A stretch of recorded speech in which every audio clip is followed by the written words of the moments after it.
Okay, just first of all, we're real excited to be playing Georgia, going there this year. Looking at a team that's probably the most talented team overall in the SEC, very well coached. You look at them defensively; they're very sound. They make you earn stuff. They don't give up a whole lot of big plays. They got most of their defensive back that I thought was excellent last year, and their defense coordinator does a great job, and obviously Kirby, has his hand on the defense and one of the best in the country. Offensively, their OC Todd Monken is a guy that's been successful in college. He's been successful in the NFL. So it's a good big task for us. But I will tell you this: our guys are extremely excited to be going there and playing Georgia. Questions? First is Steve Bolton. Hey, Coach. I was hoping you could speak to Georgia's secondary and what kind of challenges does that bring to your offense? Yeah, like I said, they're very sound. They got good cover guys. They know their answers. They do a good job of mixing things up. And then when you put their front, which does a good job putting pressure on a quarterback, they kind of complement each other. And now that JT Daniels is cleared to play, I'm wondering how hard is that to scout out and really with a new concept. I realize there is tape on him, but how hard is that to prep for? Well, I mean, in a way, it's like another first game preparation. You just got to be prepared for, to be able to adjust. And, last week I thought our defense adjusted well in the second half. And so, if they end up playing him, it could be a little bit of, a period of time just to adjust on what their plan is. Next is Jordan Hill. Guys, Georgia did a really good job of stopping the run against Arkansas last week. What sort of stands out to you about how they play the run and the challenges that present? Yeah, of course, last year we played them late in the season. I don't think they'd given up a rushing touchdown the whole year. And, we had one on a quarterback run, and they got just about everybody back. So, you're looking at not just, one of the best rushing defenses, if not the best rushing defense in the country, but one of the best overall defenses. And, after last year, I felt like that they were the best defense we played all year after playing them. And they got the majority of the guys back. They make you earn it, and that's the key. They make you earn it. They mix things up. They check when you check, and they're a very sound unit.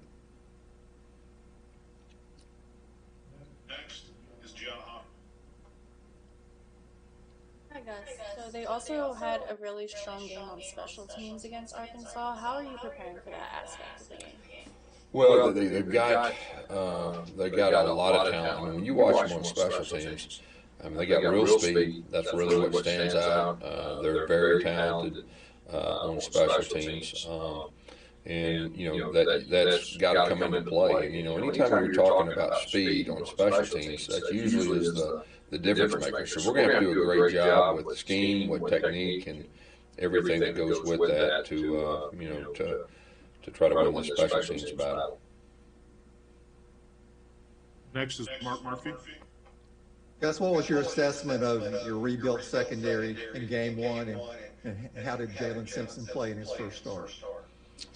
First of all, I thought Jalen Simpson did a good job, especially the first time back there. He played safety last year, and I think overall they did some very good stuff. And that's a group I think you'll see improve each game.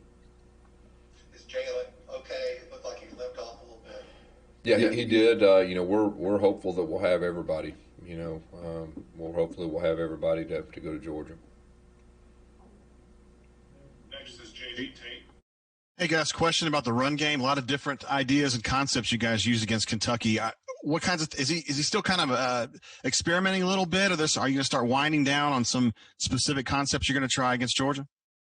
That Chad's got the playbook. I mean, he can do a lot of different things in the run game, and so you'll see us each week. I really feel like we'll improve in the run game, but having a lot of different things that you can do, I think is really good. And I think that, the more that we can settle in on 5 linemen, like we talked about Sunday, that gelling up front will also help, as far as the run game goes.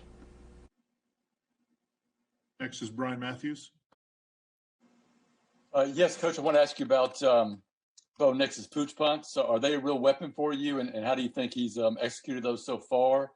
Yeah. And, you probably got some other little plays off that too, I'd imagine. Well, I mean, last week he executed extremely well, and I think we pinned him down on the one time, and I think on that series we almost got a safety. It was really close, and they punted out of their end zone. The other one I think was inside the 10. So, Bo did a really good job executing that, and we'll see what happens moving forward. Some games that's good, some games it's not, but last Saturday it was a huge weapon. Next is Josh Vitale. Yes, you mentioned the adjustments that the defense made against Kentucky. As a head coach, how big of a luxury is it to have a coordinator like Kevin, who that even if Kentucky is converting 8 of 10 third downs, he's going to make the adjustments the defense needs to figure it out? Yeah, I think it's great. And, the great thing, this is his 5th year with us too, and so our players, they know the system, they know, after he makes changes, what to do and execute it. And so I think both of those factors combined is really good. Next is David Pascal. Hey, Gus, I know you talked about the secondary moments ago, but Georgia secondary, Georgia led the nation last year in fewest yards per reception, and I know they were effective against Auburn. I think Anthony had less than 7 yards a catch.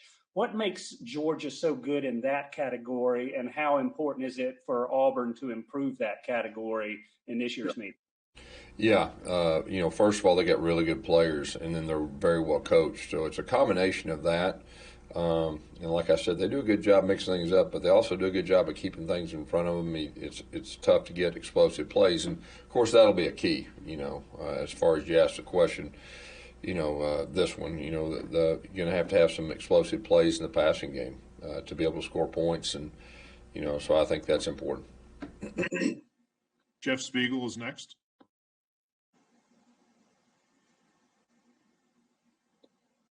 Yeah, I think road teams were 5-2 on Saturday. Can you talk about how the limited capacity has kind of taken away a little bit of the home field advantage and how that might work in your favor Saturday when you go between the hedges?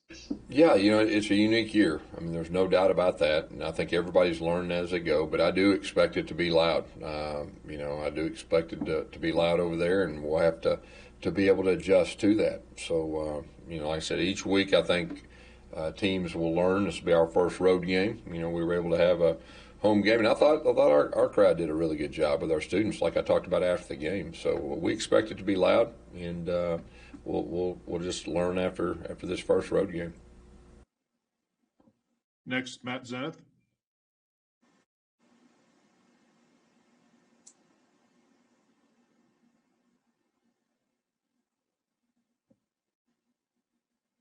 Matt?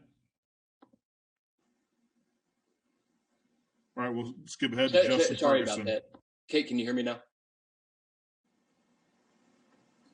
Got you, Matt. Perfect. Sorry about that.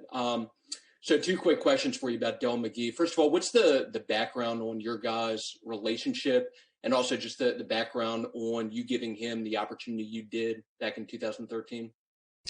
Yeah, as a coordinator here, of course, Dell was the head coach, in Georgia high school, and being an Auburn guy, and just kind of kept my eye on him, got to know him. And so when I got the job in 2013, I felt real strong that try to hire as many high school coaches that I was a high school coach that had the same opportunity that I was given. I wanted to do the same thing. And so he was one of those guys that came on board with us in 2013, just did an excellent job. He's a really good person, and, just felt like he would have a chance to be successful, at the college level. So, and obviously he's done that, in the 2 stops that he's been at. Second question, seems like Dell's a guy that has aspirations of one day being head coach. Just what kind of upside do you see for him in the coaching world? Yeah, I mean, I think he's a very talented guy, like we talked about, and you see he's on the rise, and it doesn't surprise me. Thanks, Next, Jeff. Justin Ferguson. Hey guys, you guys had some injuries up front on the defensive line on Saturday, but still in the second half you're able to slow them down pretty well in the run game and get after the quarterback a little bit better. How impressed were you with those guys, that rotating group up front, being able to make an impact, and how big are they going to be this week against a team like Georgia? Yeah, I was impressed. We were concerned. I mean, they've got they had 4 returning starters, and they led the league in rushing last year. So we were concerned. So I was impressed with our guys. We played a lot of different guys, and of course, you look at Georgia's offensive line, and they're a good offensive line too. So that group up front defensively, I feel like will have a chance to improve each week also. Next is Philip Marshall. Guys, could you got a COVID update for your latest testing? Yeah, our latest testing, we had no positives again. So that's a really good sign. Something we have to continue. Can you just talk about your guys being able to do that? I mean, you had 20-something games postponed around the country, and once the season started, you've had no positive tests at all. Yeah, it's a sacrifice that our guys have made, and it's kind of one of those deals. You test 3 times a week, and you kind of hold your breath each time, not just for players but staff too. So, and just got to be ready to all the what ifs. What if this? What if that? And that's just the nature of where we're at this year. So if our guys can continue to do a super job like they have, then that's going to be a positive. Next is Nathan King. Hey, Gus, you kind of alluded to it earlier with the success Bo had against Georgia last year. What did you see out of him with his legs in that first game, and how important do you think that'll be against a good run defense?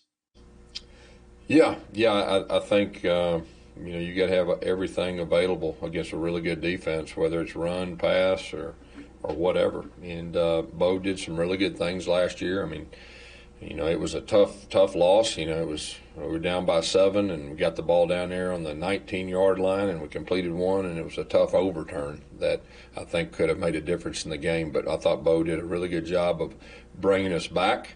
And, in the fourth quarter, I felt like we really had a chance with his leadership. So he's got a year under his belt. I think that'll help him, with this game, playing him, one other time before. Next is Mark Weiser. Hey, Gus. Obviously, you guys had wins against Georgia in Auburn in 2017, 2013, but the program's had a hard time winning in Athens recently. Any thoughts about why that might be, and do you think reduced attendance might help a little bit in that regard?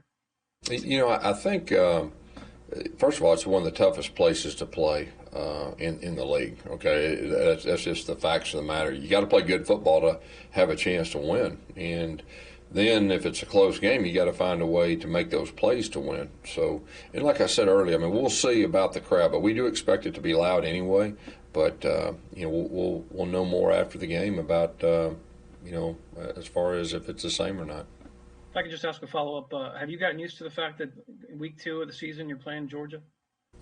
This year is so unique. I mean, it is what it is, and it feels exactly the same, okay, as it would, in November. So we know how important it is. This game usually has a direct effect on the East and the West, and so it doesn't matter if we're playing today or November or March. Anytime you're playing them, I mean, it doesn't matter. Got a follow-up from Mark Murphy. Yeah, can you talk about how J.J. Pegues did in his first college game? We thought he played well. He's a guy that's extremely talented, that has great potential, we feel like. So we'll see, what that means moving forward. But for the first time, and I'll say this, I thought all of our freshmen that we put out there did some good things. And there's nothing like a first game for freshmen, just okay, that's what it feels like. Okay, that's the speed that we got to do. Okay, so all those guys that played, we feel like are going to be really good players. Thanks. Next is Brian Matthews. Coach, thank you for taking my question again. Just want to ask you about Tashawn Manning and Berdarius Ham, both signed in the 2006 class. Both underwent, cancer treatments, had to sit out a year, and now both were starting together on the field Saturday. What did that mean to you, and what did that mean to your football team to see that? Well, it's a great story. Both those young men have overcome so much. And then the fact that, this is a year you see a lot of people opting out around the country, and both those guys hanging in there and and both of them played well Saturday. And they're veteran guys. Both of them are veteran guys. They're tough guys, and they've overcome a lot. Next is Jay Tate. Hey, guys, some of Bo's really good throws come with him kind of drifting backward or throwing off his back foot in a way that I think he's not pressured that much. Does it bother you that he does that? Is it just kind of a trend with him, or is it something you guys are going to try to coach out of him to kind of step into throws? Do you care about that? Yeah, I mean, he'll there are certain times that he had a little bit of pressure that he had to, but that was if you're talking about the one he pump faked off his back foot and he threw it about 40 yards across the field on a dime, I just told him, good job. That was pretty good stuff. So, hey, I thought he played real well. You're always looking for things to improve on, but if he keeps throwing dimes 40 yards down the field on the back foot, I'm going to give him 5, okay? All right. Coach, we've got 2 more. First is Jeff Spiegel. Gus, you've coached in a few of these Auburn games now, and there have been some great games that you coached in. Tell me what's special about this rivalry to you. Well, I mean, it's the oldest rivalry in the South, first of all. I mean, we recruit the state. I think a third of our team's from the state of Georgia. If you look at it since I've been at Auburn, it's always been very, very important, and the winners usually went on to do real well. And so it's a big one. Our last one today is from AP Stedham.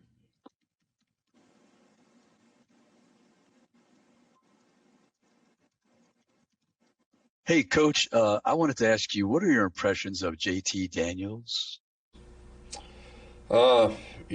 He's talented. I mean, that's probably the best way to put it. We just know he's talented. Coach, we got one more from Jay Tate. Yeah, I just wanted to ask one real quick, Gus. Red is having a great season at Miami as the offensive coordinator. I know he's your guy you know very well. Just talk about how I'm sure you had a feeling he was going to be this guy eventually.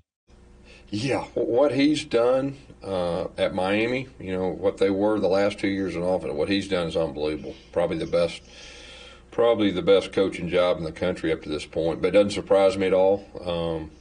He's a real smart guy. He's a great coach. He's a relationship guy. His players believe in him. So I'm real happy. And he's got a real offense going on right now. So it's exciting to watch.